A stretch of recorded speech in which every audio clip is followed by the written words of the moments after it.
Does Chinese medicine treat TSW? Well, it depends on which phase of TSW you're talking about.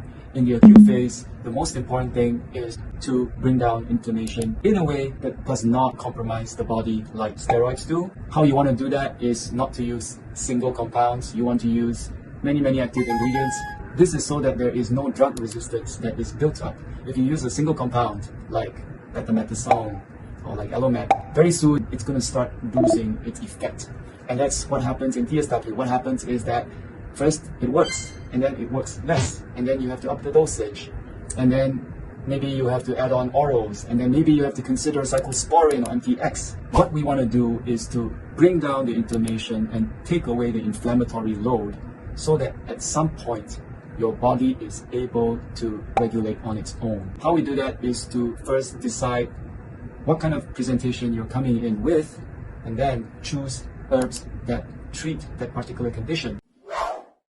The question is usually, can I guarantee if it works? The answer is no.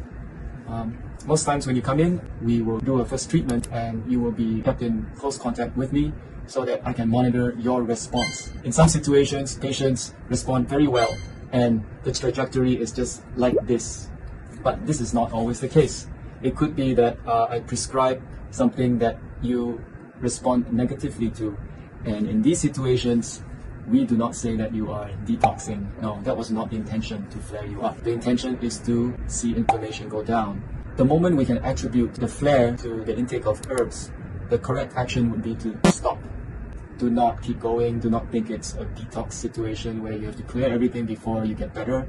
And therefore, the choice of herbs is important, and your response is important. It's really hard to know if you're feeling better in a day, but within a week, you will have a sense. And if you're feeling even 10 to 15% better, you will have that sense. You want to ask if the redness has reduced, and if it has, then something's working. If you have erosions and crustings, you want to be seeing that you are weeping less, the erosions are drying up. You may end up feeling drier and then maybe a dry itch, but this is considered part of the recovery. We want to dry you up.